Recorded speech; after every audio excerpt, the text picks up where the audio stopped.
Welcome to Las Vegas Muslim Lifestyle. My name is Farouk Rashid Il. I'm your host. Your co-host is the Unc Shaheed. We have a special guest with us, Imam Mujahid Ramadan.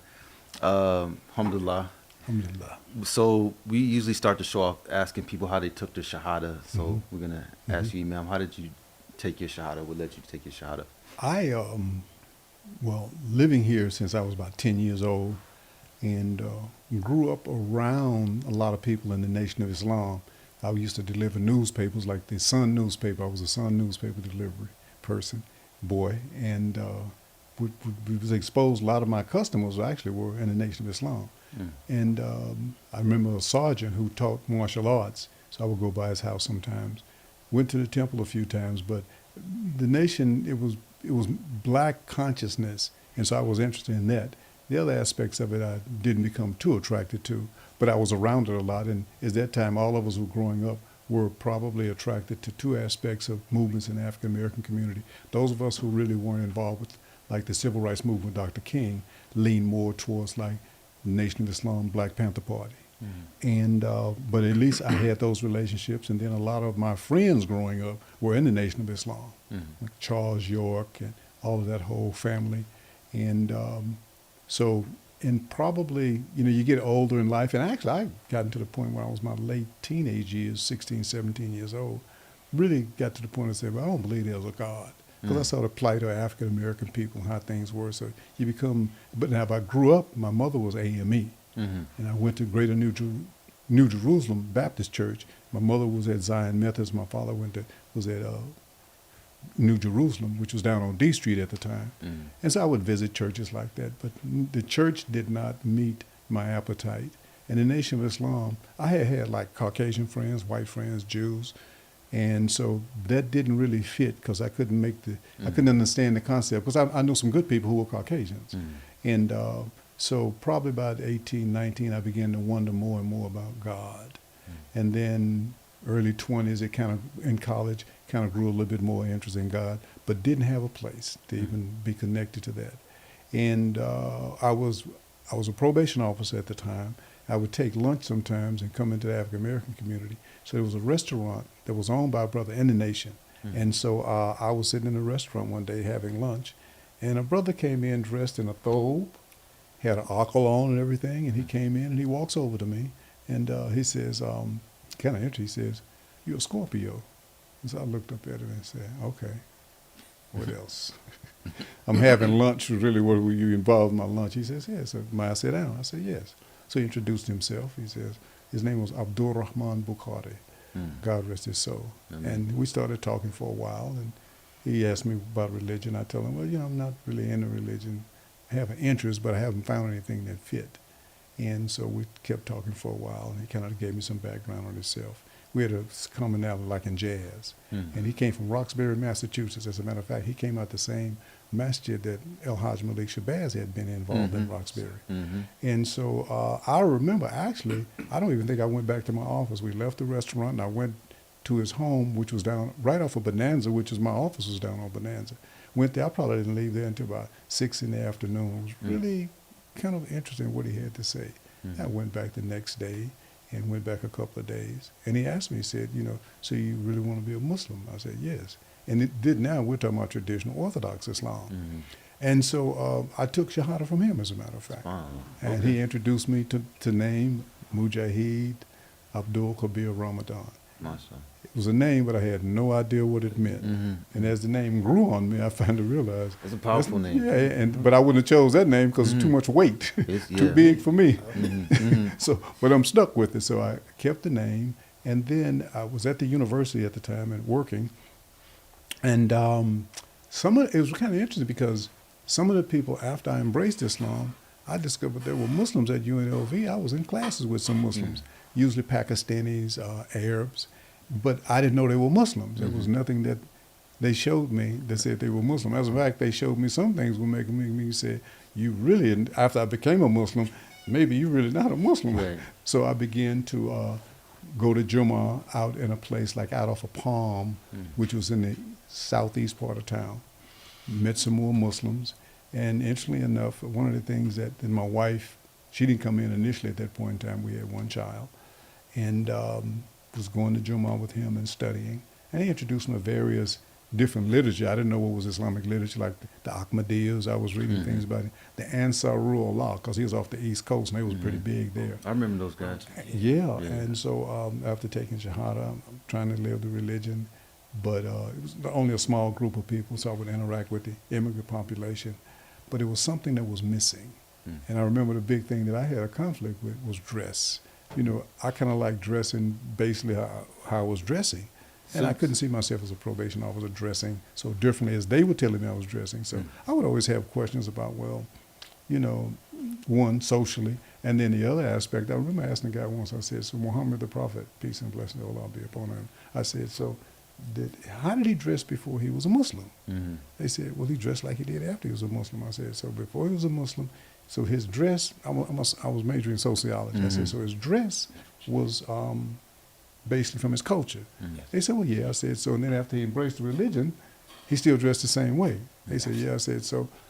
That's what I'm going to do. Yeah. I said, so, well, now which one is it? Is this Muslim dress or not? And so, you know, just kind of became, it was, I believed in the religion, but I was stressed with some of the concept they were trying to pass off to me. But so the idea is just modesty. Yes. That's what the That idea was the key. Right. And that's what I'm thinking. And I remember once my wife and I took our daughter to Disneyland, and there was a brother who was a power forward for the Houston Rockets. He had also converted to Islam. And I saw him down at Disneyland. And I'm dressed, you know, how you going to dress at a theme park. And he was dressed more in what would be considered Muslim garb. And it didn't work well on a Ferris wheel or, you know, on those roller coasters and stuff. It was like all over the place. And so I thought, okay, which kind of made me say in my common sense, I think I'm on track with this. I'm not sure about the dress. And so eventually I didn't disassociate. I just didn't continue being engaged with the Muslim population at that point in time. 1975 comes around, the Honorable Elijah Muhammad, God rest his soul, he passed. And then what is now number 75 on D Street closed down. I was just praying in my home and living my life. And actually, some of my behavior really wasn't altogether as Muslim as it should have been. So there's no Islam in Las Vegas at this There's point. no Islam in Las There's no Vegas. masjids. None. This is 70. 1975, 1976. Okay. So through 75, 76, didn't really, you know, would ever occasionally go to Jumu'ah with the immigrant Muslim population, but couldn't stay engaged with that. And then in 1981, maybe 1982, Muhammad Abdullah, his name was Larry, he was Larry X in the Nation of Islam. He was an assistant minister. So we knew each other because sometimes I would, even Abdul Rahman Bukhari, who introduced me to religion, we would visit number 75. It was on Van Buren, which is now the church now. Okay. And there used to be Old Ranch Market. And so That's by Nevada Partners? no, this was before. And so this is right there. And so he came by my house in 1981, 82, and he said, hey, brother, you want to come to Jumu'ah? I said, so, oh, you're holding Jumu'ah now? He said, yeah. I said, so you follow Muhammad the Prophet, peace and blessing on him? He said, yeah. I said, so who the four rightly guided caliphs? He said, Abu Bakr, Omar, Uthman, Ali. I said, oh, because you all have made a transition. Right. Very different. So I started going to, we was holding Jumu'ah in his home out in Wrigley Estates. Okay. Yes, and they had made the transition had occurred. Was Imam Lukman, Salam, Abdul Salam, was Abdul Salam, he was in California at the time. Okay. I didn't meet him some years later, and it's kind of interesting. I would come back to how we met. And so we were able to raise a few funds, and right there, Louis Connor, God rest his soul, where Seven Seas was at, he had an empty building that was there, and he and Larry Muhammad, who became Muhammad Abdullah, they knew each other. And so we coordinated some efforts to get us into the little building he had. We paid him $300 a month for rent, and it was called then the American Muslim Mission. Now the person who was leading the American Muslim Mission, who I was told when I first came in, oh, he's just a baby. We're going to teach him the religion. This was Imam Wadathaddin Muhammad, who was, before that, he was known as Wallace the Hypocrite, because they all know he got kicked out the Nation of Islam 2 times. Well, so I started going there with them. We was there every Friday for Jumu'ah, and we had like Ta'aleem service on Sunday. So they asked me to would you become the secretary, which I knew nothing about. But I did. I learned a little bit about it, became the secretary. And we stayed there for a couple of years. My wife became involved, and my oldest daughter. And so we stayed there for a number of years. Then he was going to sell the property, so we really had to move. Mm. And right about that time also, I changed my name. Okay. And so we moved. We were able to find the property really where Masjid Al-Sabur is located at now. It was owned by the Hogarths, and very prominent. I knew them because they were a member of the same church my mother was. Is this like Mabel Hogarth? people? Yeah, Mabel Hogarth School was named after her. Okay. And so Mr. David Hogarth had been involved in civil rights, and he was the first executive director of EOB, the Economic Opportunity Board. Mm. So they had another home. Now that's some historical property because, you know, like when Nat King Cole and all people came to town like that, they would usually come there for dinner on Sundays. Sometimes people would bring their children there to stay because they couldn't stay in the hotels on the Strip. So it's some historical to it. So we moved in, we were able to get that. I was still the secretary. Muhammad Abdullah, Imam Muhammad Abdullah, he was the imam. And so this is like 83, late 83, early 84. Mm.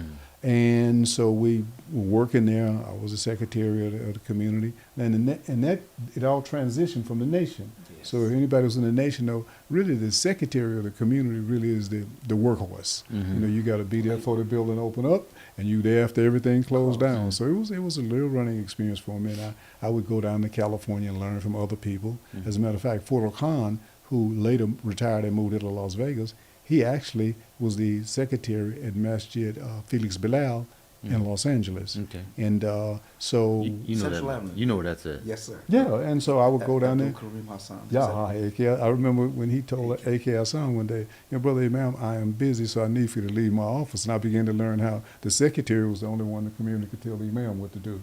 And so I was So- kind of, it fit my role at that point in time. So Yeah, and so my first teacher, Muhammad was influential, but my first real teacher in the community was a sister named Sister Khadija, God rest her soul, Rahim Allah Alayhi. And I had grown up with her son, but I didn't even know her, but she was in the Nation of Islam. Mm. And so I didn't even follow Imam Muhammad at the time. I was following the Quran and Sunnah. That was enough for me. So I finally, one time I had caught a pretty bad cold, and while staying at home for a few days, Muhammad came by to check on me. He said, look, brother, I brought you some tapes by Imam Muhammad. Maybe you want to listen to them. I'm thinking, I don't need W.D. Muhammad. I know the religion, etc. That's, you know, that's what I thought. Mm. So I started listening to his tapes, you know, like 3 days at home, listening to his teaching, right? So I started hearing things that, oh, he's an interesting thinker. Mm. And something that was very profound. Once he said, one was that he said, El Hajj Malik Shabazz, Malcolm X, who had influenced him, and they influenced each other, he said, Malcolm X was the best teacher he had ever heard in this community. Mm. I thought, that's interesting, because we all had coming from the black community. You know, we were in black liberation. I'd been in the Black Panther Party when I was in high school, early college. Mm. And so I thought, that's interesting. And I remember he said, he started talking about things, and I started hearing things that, I've been listening to this tape for 2 days, but I didn't hear this before when I listened to the tape. Mhm. So I went one day over to Sister Khadijah's house and said, Sister Khadijah, I'm hearing things in this tape that I hadn't heard the first time when I listened to it or the second time. She said, yeah, Allah is opening up your ears. I said, well, Sister Khadijah, my ears, I have pretty good hearing, so my ears are not being open. She said, I'm not talking about this ear. I'm talking about another ear. It's a hear on the inside. I said, ill? She said, yeah. And Allah has helped guiding you to this, but it's coming through Imam W.D. Muhammad. Mm. So then I started intensely like grabbing onto his tape to listen to him. Mhm. And then he said, the next profound thing, he said, we don't want to be Arabs, we want to be Muslims. Mhm. And I thought, that's it, because that's what I was trying to tell the immigrants. I don't need another culture. Mhm. I just want to be a Muslim. And then he talked about what a Muslim really was. And I'm thinking, that's what I was looking for when He I was came our in. scholar. That's it. He's That absolutely is our it. scholar, yeah. And so then I started listening to his tapes, and that's the first man in my life was my leader, was Mhm. Imam Warqadi Muhammad, Rahim Allah Alayhi. So we went through that process from 84, 85, 86. Muhammad had gotten an opportunity to move to another state on a job opportunity. Okay. And we had to have another imam. So I told him, well, I'll just sit in on the road, because sometimes I would conduct Jummah or Ta'aleem services when he was traveling. Mm. And so took on that role, and I said, I'll be the interim imam until we find somebody else. We'll try to get somebody to come from another state. And so that really didn't happen, because we didn't have a big community, Mhm. low budget, maybe a dozen solid people, and among which was Sister Khadijah, who was really the mother of the community. Mm. And so she finally pulled me to the side. She said, you can be the imam. I said, oh, no, ma'am, that's not nothing I want to do. Right, No, too not much. me. Mm. I want that responsibility. She said, no, Allah has called you to this right here. Mm. No, so kept pushing back and forth. And so finally I said, I'll stay until we find someone. And, you know, that staying ended up being like that. Met Imam Fahim Shuaib, A.K. Hassan. Yes. Began to meet other Muslims. Mm. And then it just kind of evolved through that role. And that's how that was the early foundation. You know it's for life, Imam. Excuse- Your Imam is for life. Yeah, I didn't know about that stuff. Man. And so it really turned out to be, and it was interesting because when I changed my name, I didn't think about what people were thinking because I was a probation officer. Mm. So, you know, it was the first time somebody had met somebody here from this Las Vegas community who had changed their name legally. Mm. And I had been in the church, and then all of a sudden I found this intense rejection. And it's interesting, the rejection was by black people, African Americans. Mhm. Because I was a church person. You know, I'd be in Sunday school, could talk in Sunday school and stuff like that. And I felt the tension in my family, but in the black community. But the other aspect was the Caucasians. Mm. I got new relationships with Caucasians. I just want to put a pause in Mm-hmm. regards to being an imam and you having to be self-taught Mhm. versus Yes. now I'm an imam and we're able to go to schools and Yes. Hmm. just talked about some of the dynamics of It was, you know, the foundation of the teaching was Imam Warthanin Muhammad, Mm. who was very calculating and very effective in helping you understand basic concepts of what human being was. And as he explained it, it's making more and more and more and more sense. So I started to order his books. And then we started, it was called the American Muslim Journal. So I took on the responsibility of ordering the Muslim, because as a secretary, that was one of my responsibilities. I began to read his comments and everything like that. Then I started ordering his books. But I also, because I had came into what quote unquote Orthodox Islam, Sunni Muslims, I also knew about Ghazali and Rumi and all like that. And I had a interest in mysticism. And so I would read both. And some people say, don't read that mysticism, just read what Imam. But I would do both. And then I'm thinking, Imam is talking mysticism if you really know what he's talking about. He's very much mystical. As a matter of fact, I call him the first African-American mystic that I met was Imam Warthanin Muhammad.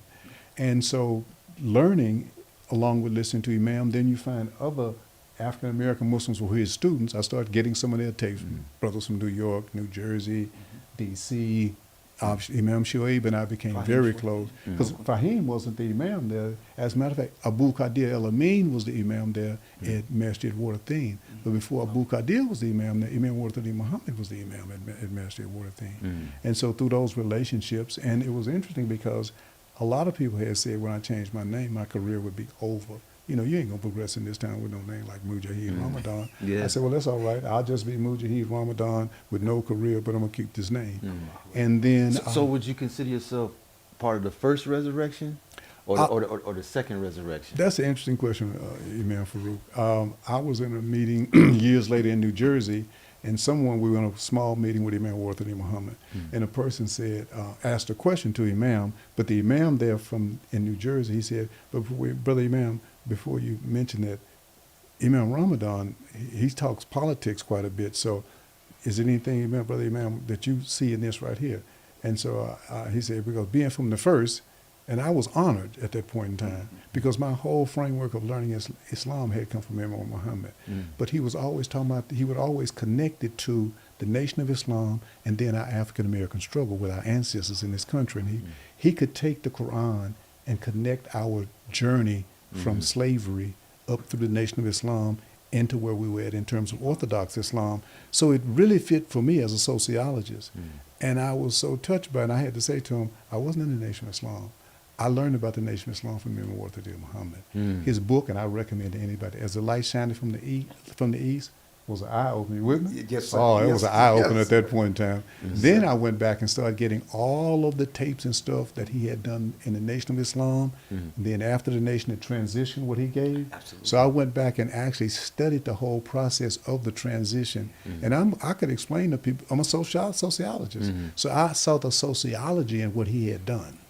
And so I was a probation officer, stayed in that role, and then probably 86, 87, Harry Reid was leaving the Congress running for Senate. Okay. And he asked me about working on his campaign. And a lot of people, you can't put no Muslim on no campaign like that, and asked me to coordinate some things. And so I took that role on, and after he got elected to the Senate, he asked me to join his staff. Wow. And so I laughed and said, it's interesting. They said if I changed my name, I would be finished. So it's something in this right here, because how could I go from a probation officer and jump all the way up to working for a United States Senator? And he was boastful about, I have a Muslim on my staff. And so I never checked into it, but they said I was the first Muslim to work for a United States Senator in the country. So it ended up in the Muslim Journal, which kind of gave me an avenue to reach in. And then we began to invite other Muslims into those relationships. So for me, it became Islam did not reduce my career. Islam really advanced my career.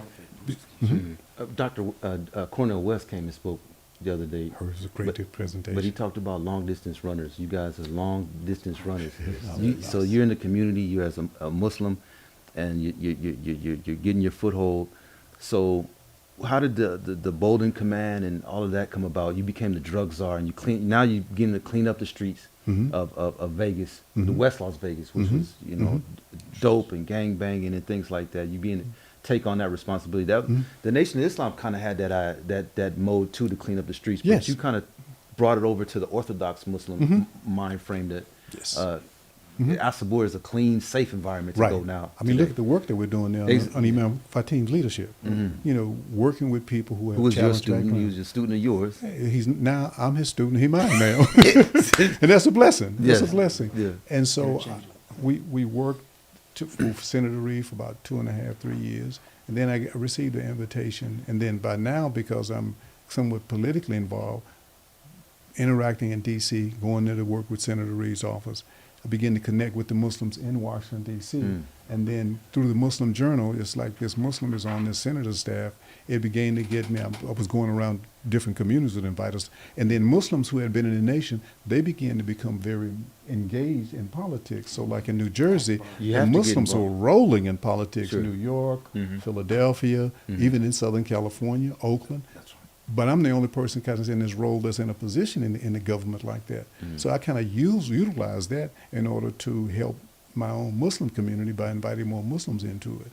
And then probably about 2.5, 3 years after Senator Reed's office, Bob Miller had become governor. And they had a state legislation to bring a person to coordinate all state drug and alcohol programs. And so I was honored to be selected then by Miller, or requested to join his staff as the drug policy director in the legislation, which became known as the drug czar. The drug czar. And that kind of elevated it, because now it's even kind of a bigger limelight, because now I have with the senator, I had the responsibility of providing information and guidance and working for him. With the governor, I got a responsibility to develop the programs and the ideas and the concept. We had a substantial multi-million-dollar budget that we had to work with. Gotcha. It was comprised of people from law enforcement, education, and medicine. And so I worked at that role for a number of years, developed the state's first drug policy. Nevada got the #1 drug policy in the country. Was invited through that to Harvard University to a think tank to be involved there. And it was a revealing experience for me. My kids asked me about Al Sabur area, the community, before maybe 20 years ago. I said, you wouldn't have came over here, man. And actually, it's kind of all. interesting. It's Al Sabur, when we first came in, it was the American Muslim Mission. Then as we began to evolve and we wanted to become, then Imam changed it from American Muslim Mission to just the Muslim community. So we decided, and I had seen around the country, many of the then mosques were called Masjid Muhammad. So we had the name Masjid Muhammad, because when we first moved to 711 West Morgan, it was Masjid Muhammad. And so then some travel, some interaction, we decided then to change the name to Masjid Al Sabur. And alhamdulillah, everybody wrote names down and kind of put them in, and then we had a vote for which it was going to be. And alhamdulillah, I say, Allah, through my own thinking, inspired me and said, well, man, we need to be patient. So let's choose Masjid Al Sabur. And of course, being the Imam, I lobbied everybody and everything like that. And sure enough, it became Masjid Al Sabur. So that was, as we transitioned, the community name transitioned along with us like that. And then how we really got on the map, then Imam Wartha Muhammad's brother, Jabir Muhammad, had heard about it, and they was reading about it in the newspaper. So he said, Yeah, I think it must be when Ali would fight or other people would fight, he would they wouldn't come to Las Vegas before too long because they would come, but they would always want to make Juma in another city because we didn't have a place for Juma. Yeah, exactly. Well, they found out then those people got a little small house over there on Morgan Street, so Jabbar Muhammad started coming to Juma, and then after that, Muhammad Ali started to come to Juma, and so we were there doing that, and then at a certain point with Governor Miller's office, so I'm the imam of the community, I'm working with Governor Miller and doing a lot of things in the Muslim community, both locally and nationally, and my wife, for 53 years now, she came up with this idea of she formed a group called the American Muslim Women of Nevada, AMWAN. And so we supported her, and the community supported her in having a women's conference here called the Winter Conference. And it was all for women. And so Aisha Mustafa was the first recipient of an award, so she was the first year, and they brought about 60 women to Las Vegas. Wow. Now, there had never been a Muslim event in Las Vegas with Muslims like that. So these women came from all over the country, a lot of them from New York, Philadelphia, etc., came to Las Vegas, and they had about 60 women, and then some of them brought some support groups, so probably about 100 people. And so the next year she wanted to put the event on, and it kind of put it on the map, because Aisha Mustafa being here, she brought the Muslim Journal with her. So we got front page coverage in that right there. So now all of a sudden Las Vegas, Nevada has a masjid, and they host this conference. So something came to my mind. No, the Las Vegas Convention Visitors Authority contacted me because they monitor who's coming in to look, because they make money like that. So they said, you know, if you all get this big enough, we would be willing to support you advertising and bring this Muslim conference here. The next year we decided to keep the name, the Winter Conference, and how we would hold it, we would hold it around Christmas time. Because this is the conference capital. Yes, Right. that was it, and so the next year we opened it up for families, and we went from like 60 people to like about 400 people. Because a lot of people want to come to Las Vegas, even Muslims, but they didn't want to come here for the gambling and stuff like that. Well, we gave them the opportunity to come, and you can get the Islamic tradition. And we put the things together like we would get tour buses, and we had a tour to take people to Boulder Dam after Jummah, with people to Mount Charleston, and then we held a three-day conference.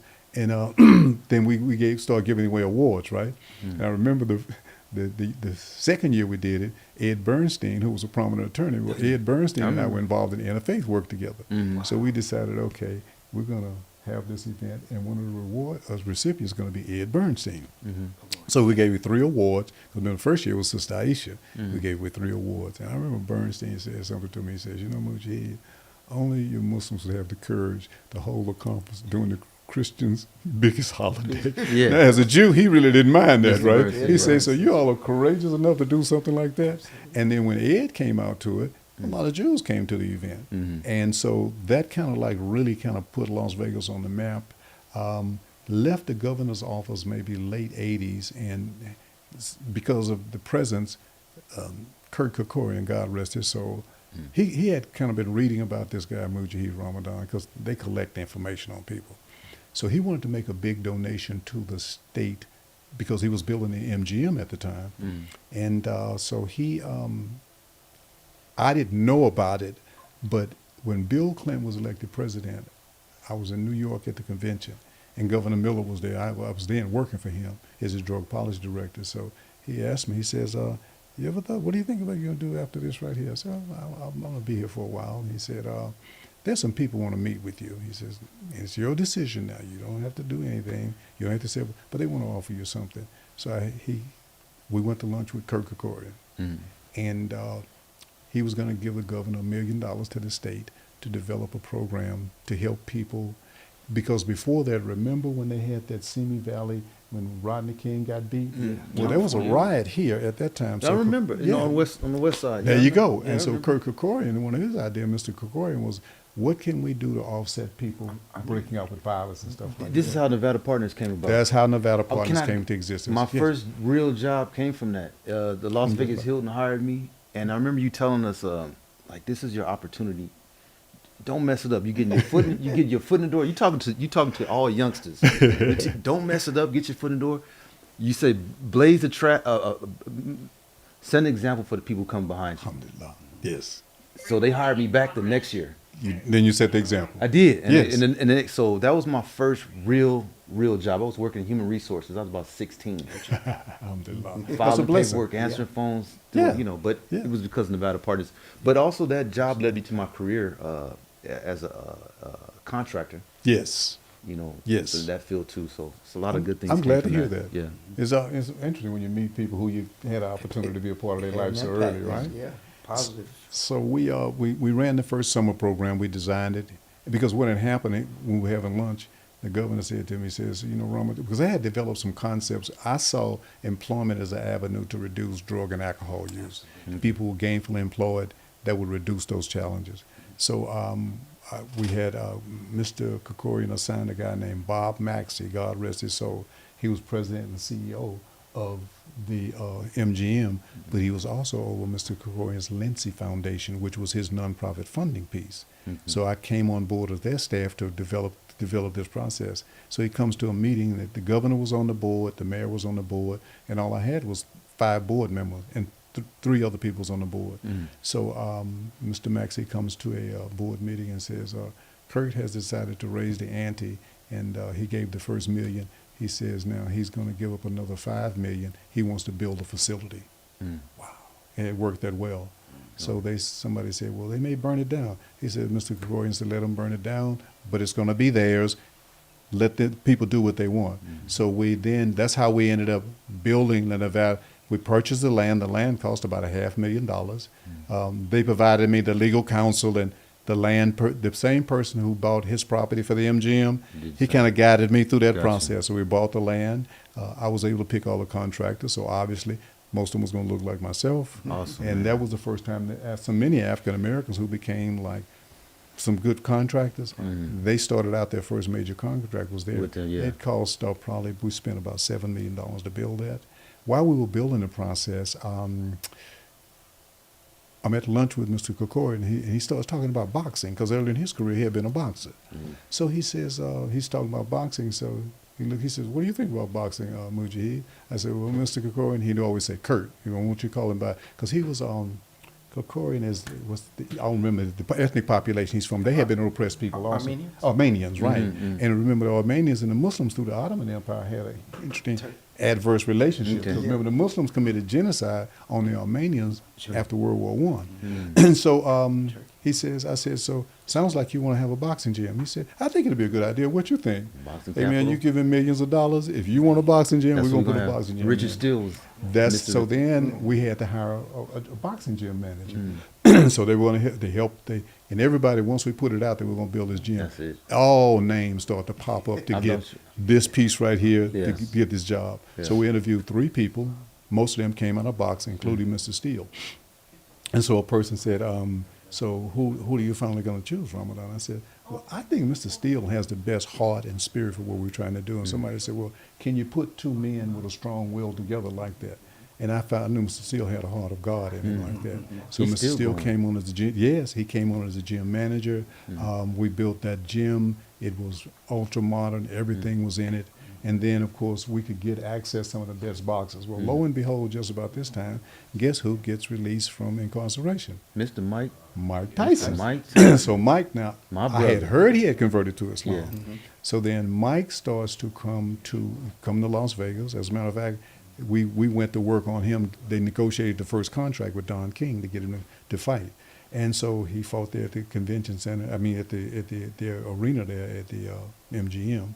And so then he tells me about he was a Muslim. He said, so I want to start coming to Jumu'ah. And it was interesting, his manager didn't want him coming to Jumu'ah, neither did Don King. You know, Mike has a strong will. Yes, he does. Do what he want to do. So he started coming to Jumu'ah. And I remember Nadir would facilitate opening the little house for him to make prayer after he finished training. The deer with the green eyes? Yeah, Nadir, yeah. Really? As a matter of See, fact, man. yeah, and then Nadir had all access to, we want to come to the fight and stuff like that. And Nadir knew how to handle prayer. He didn't get abusive with it. So I came in the masjid one day. I had missed Thor, so I come up there and the deer's up there. The building is open. Mike's security's outside, and the deer and Mike and Nadir's son Hakeem, they were in the musalla fighting. and Hakeem is hitting Mike on his knees fighting Hakeem, right? So Hakeem is, he said, go to the body, now go to the head. He hit Mike upside the head. Mike lay down on the floor. Don't hit me no more. Yeah, I told somebody, I said, now, that's the real Mike Tyson now. See, he know that little kid ain't looking for nothing from him. So I saw another side of Mike Tyson, and so the relationship developed. As a matter of fact, Mike gave the first substantial donation, and then he made Don King commit. He made all of his managers. He said, all you fools gonna donate to what I want y'all to do, because y'all make money off what I do. So he gave a quarter, and then everybody else had to give a quarter. And he made everybody, the minimum you had to give was $100K. So all of his managers, Rory and John, all of them had to give up 100. Don King had to give up. I'm glad you're telling the story. Yeah, Mike was very charitable to that. As a matter of fact, that picture of Mike, and then during this time, May was at UNLV. She's gonna come on for an interview too. Oh, she was just at the her book signing at the masjid. Excellent. She did a kids book. She the UNLV was gonna do a roast on the champ. Mike heard about it and came to town for it. So there's a picture of Mike, of the champ, Mike and myself in that little small kitchen that we had. And so I took that picture, and I never did let it go public. I didn't do nothing with it. My mother had a copy, I had a copy. I think Mike had a copy, Ali had a copy. So it was only 4 copies of it.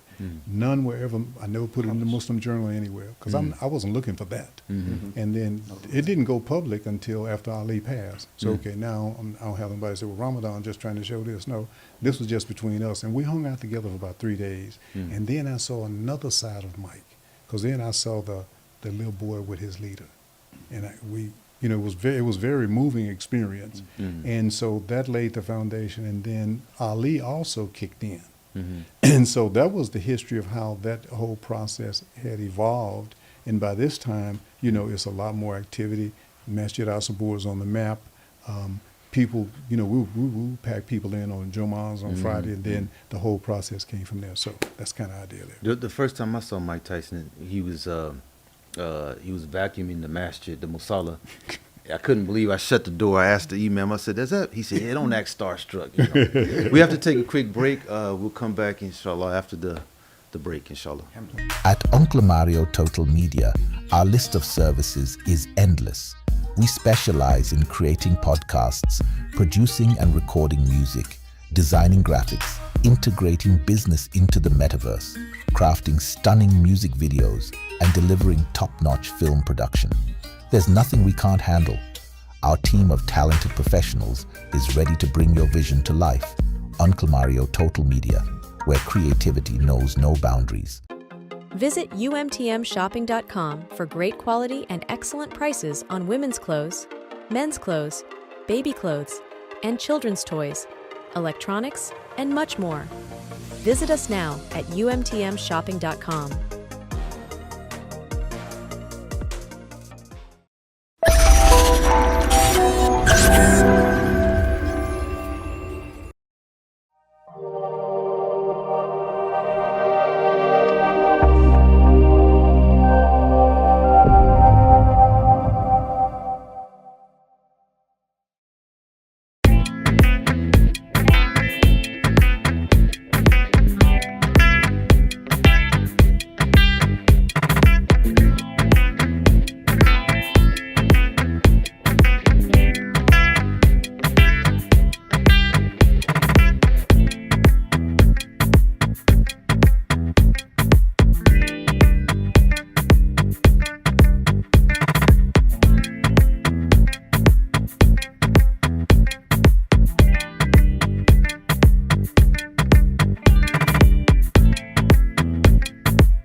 Assalamu alaikum.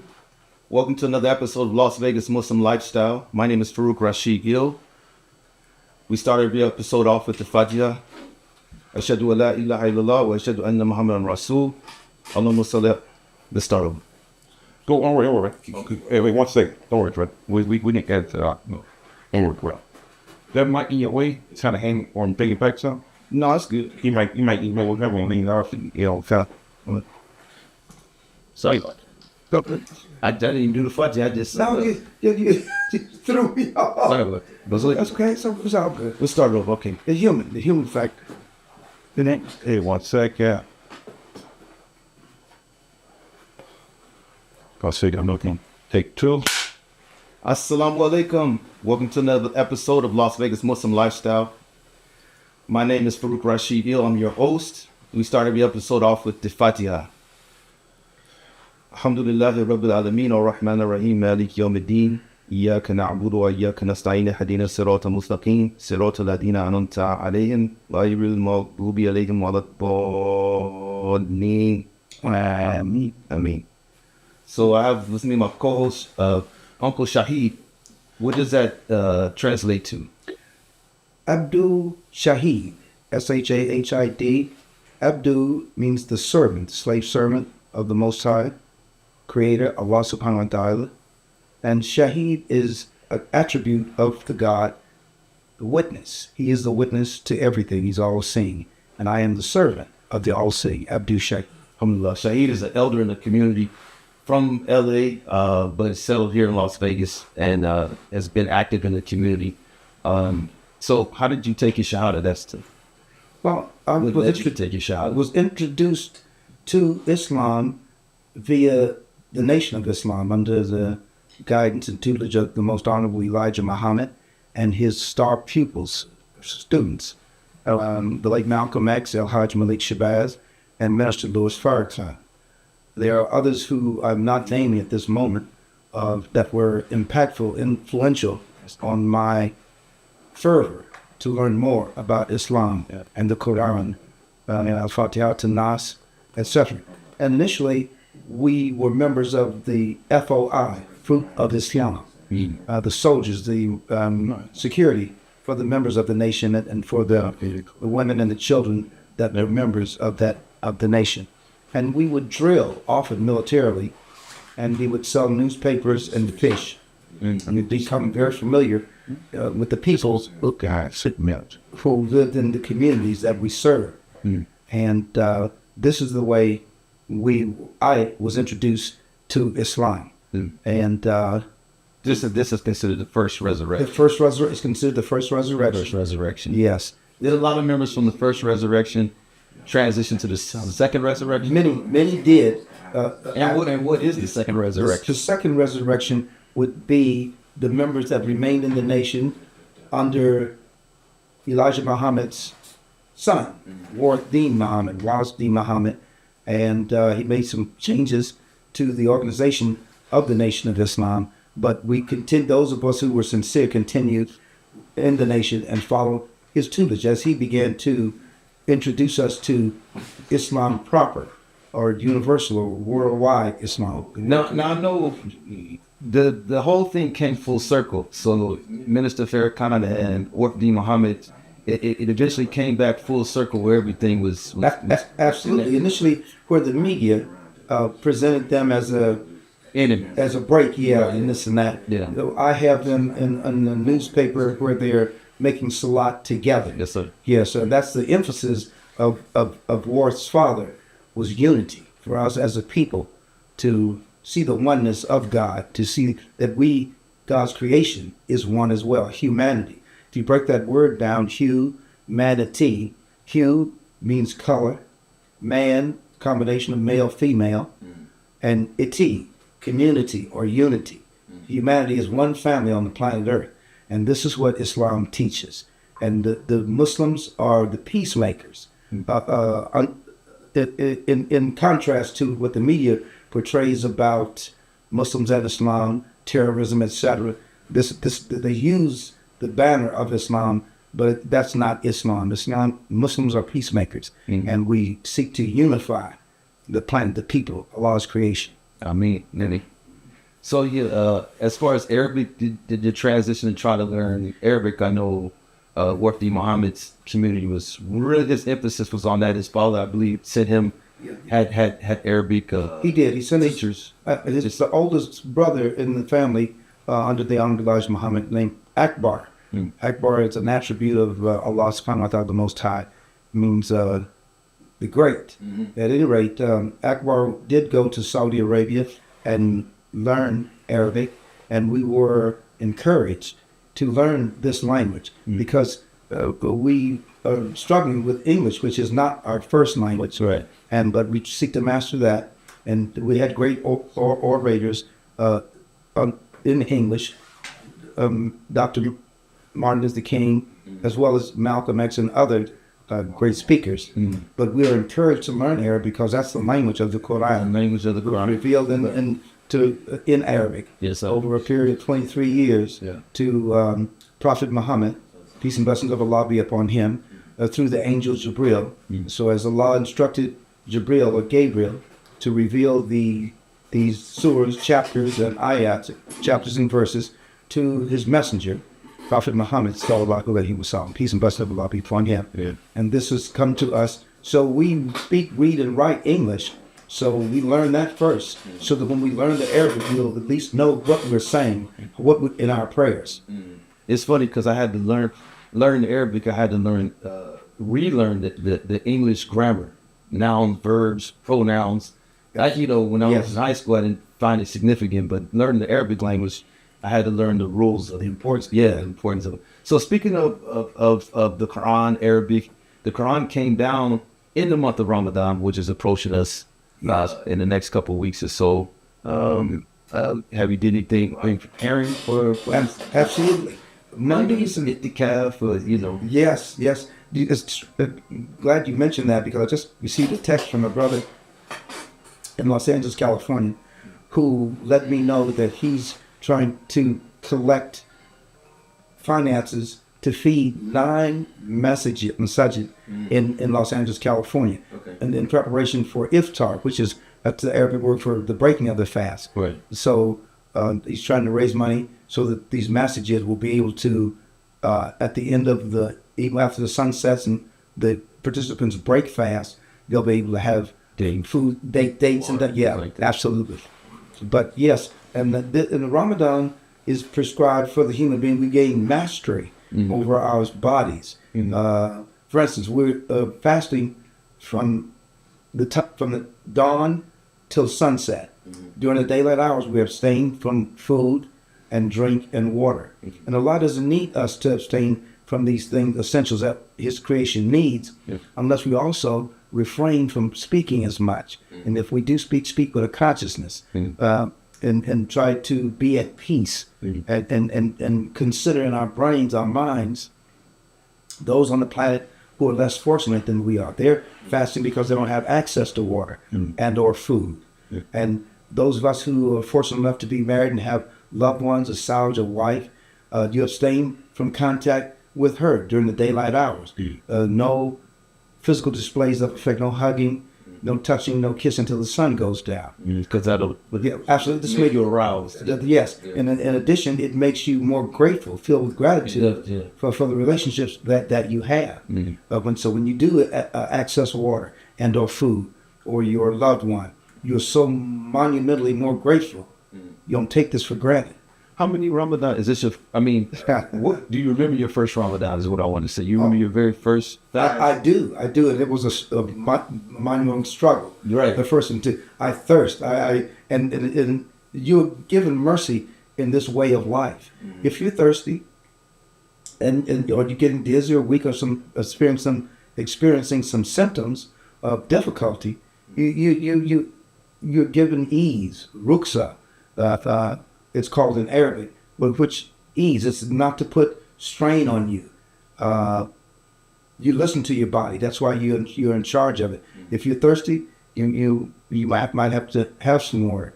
But you try to do this for Allah. You do your best to be as disciplined as you can to stay away from the water and the food and away from physical attachment to anything else until the time is up. How many Ramadans do you have? I couldn't count.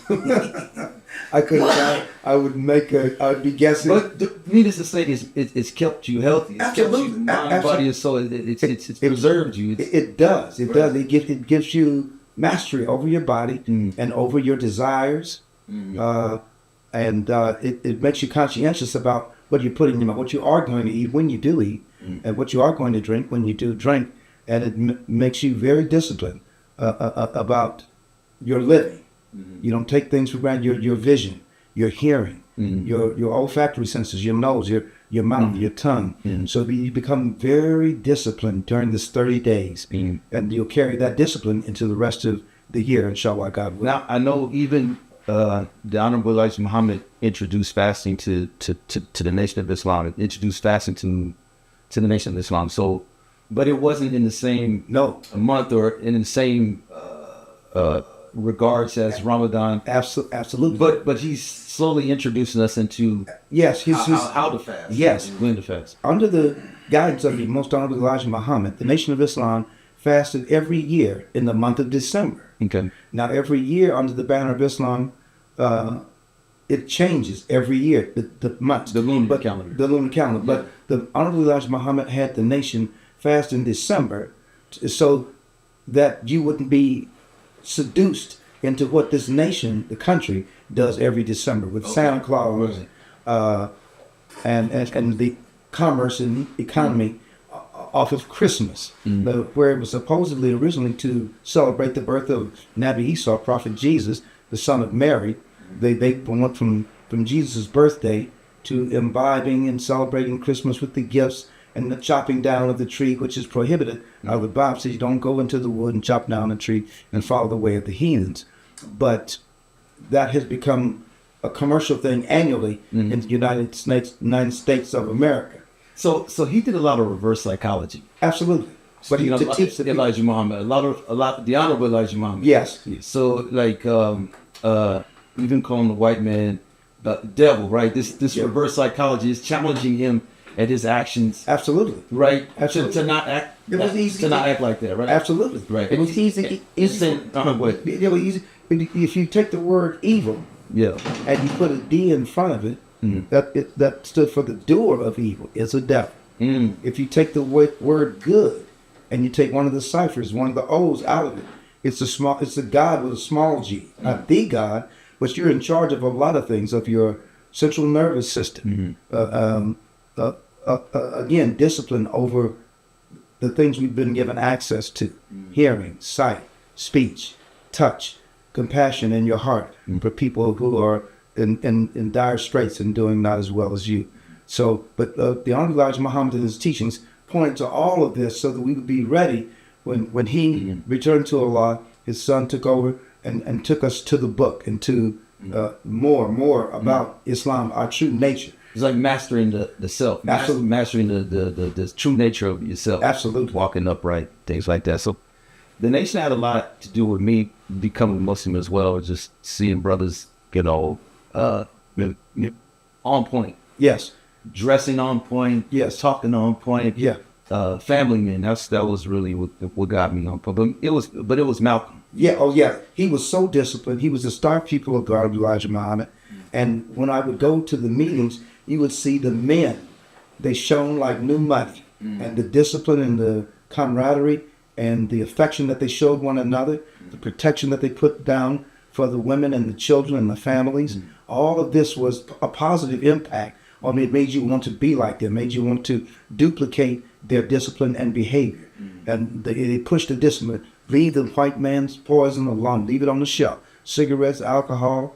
Keep your money in your pocket and stop trying to emulate or copy your oppressors. And we began to see the logic in that. It was easy to see this system and its proponents as oppressive, and that they didn't mean you well. They wanted you smoking cigarettes, and you didn't come here smoking Pell-Mell Camels or Cools. Most of our parents and grandparents did not introduce us to these ways. You get seduced away from your true nature in the sojourn in America. We pick up a lot of bad habits, profanity, drinking this and smoking that. But when you divest oneself of these ills, you gain more mastery over the self. You become a stouter, stronger, wiser, sharper human being. Because we were meant to be rulers, caliphs. Absolutely. Right. Absolutely. Caliphs. And good teachers for the children duplicate what they see. 90% of what they learn, so research universities say, is what the child sees. And if they see you clean, smell you clean,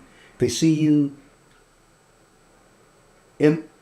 practicing affection and love, and not abuse and profanity. They go up to emulate, to copy that, to duplicate that behavior. And so the nation you guys were fighting a lot of fronts. You had to, just to be respected as a human being, different laws, legislative laws were being changed. Yeah.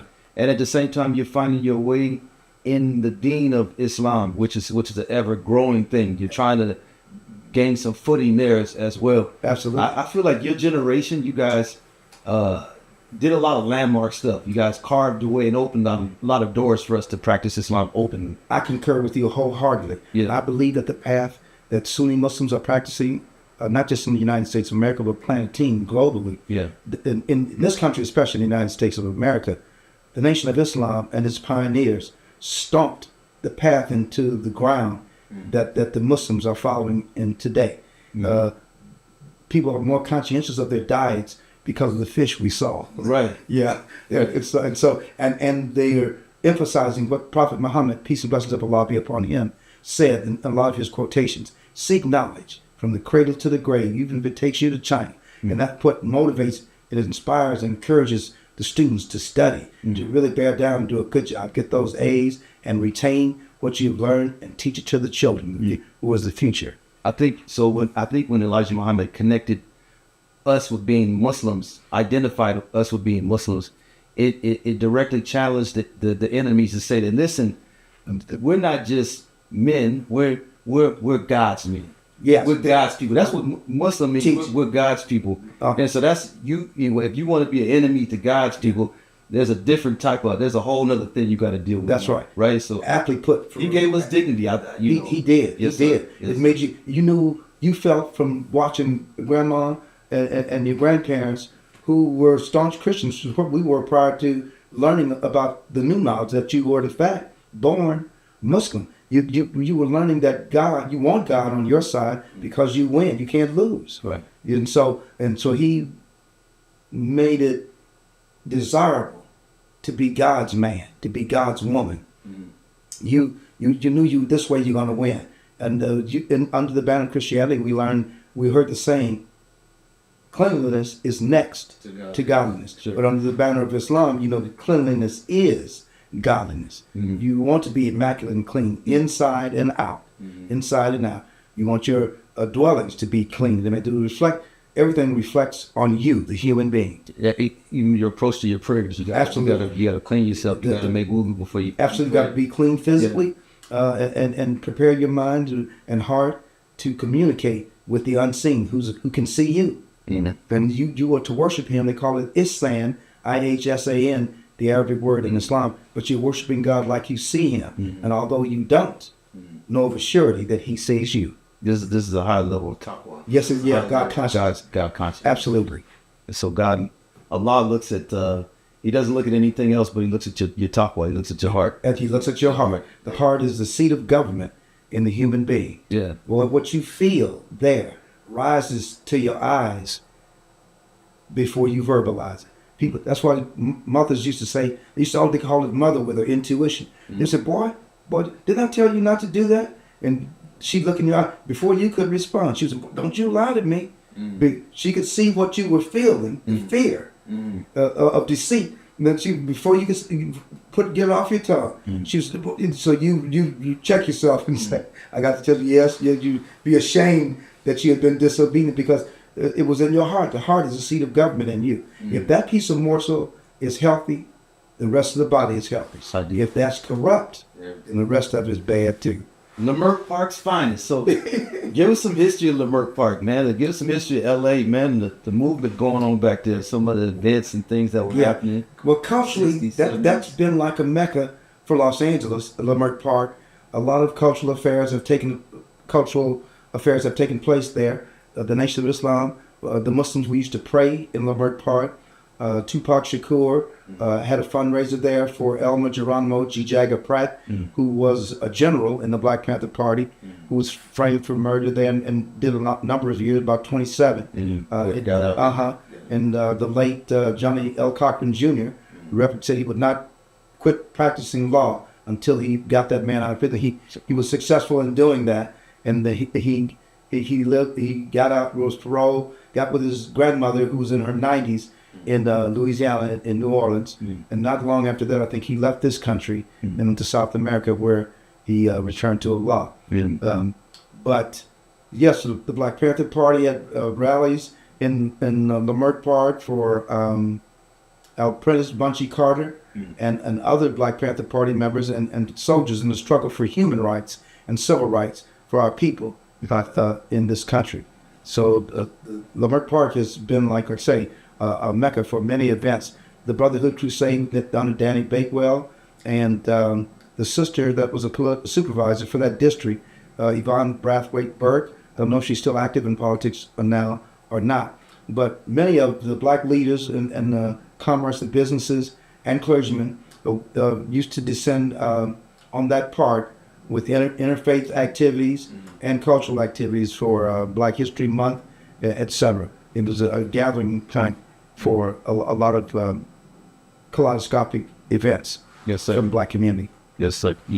I know you do poetry as well, and I'm not going to ask you. I'm just saying. I'm just throwing it out there. You do poetry. You did some poetry there at the park and things like that. Absolutely. I tried to duplicate the good work, the opus, the body of work that the Muslim group entitled "The Last Poets." I think basically from the Eastern Seaboard, but only with their permission would I do something. One of my favorites was "Blessed are those who struggle."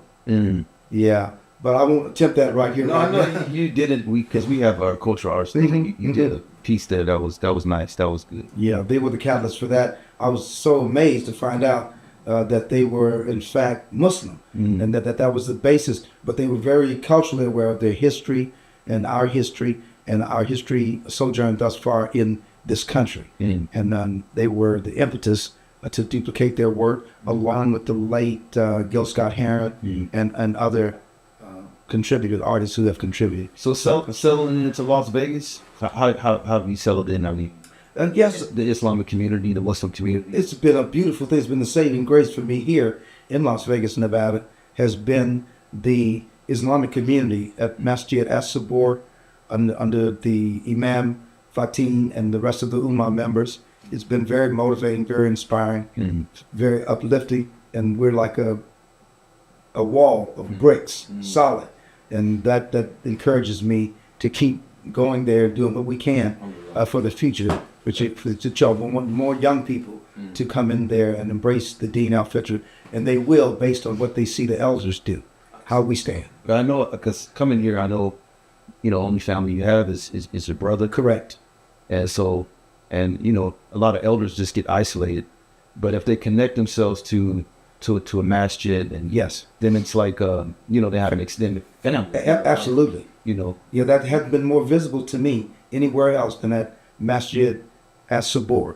The extended family is, like as I say, brick of walls, solid, and the children gravitate towards strength. The weakness gravitates towards strength. And if the children feel strength in the men and women of the community, they're coming. They see something they like, they want to duplicate, they want to emulate it. Reminds me of when I first was introduced to the Nation of Islam.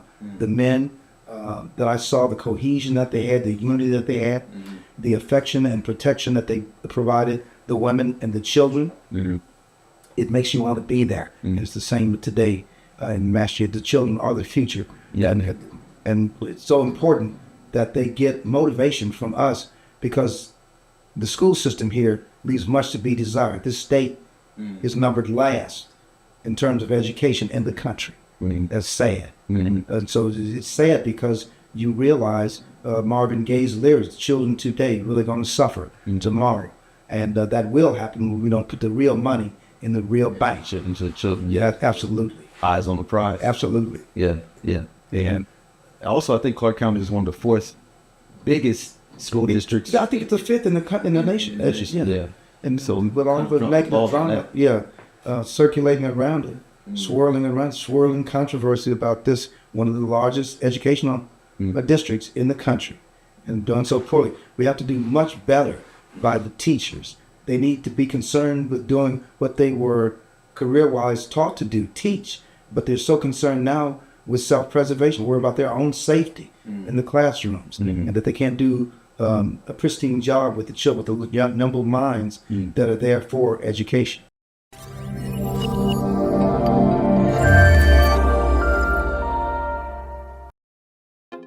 Visit umtmshopping.com for great quality and excellent prices on women's clothes, men's clothes, baby clothes, and children's toys, electronics, and much more. Visit us now at umtmshopping.com.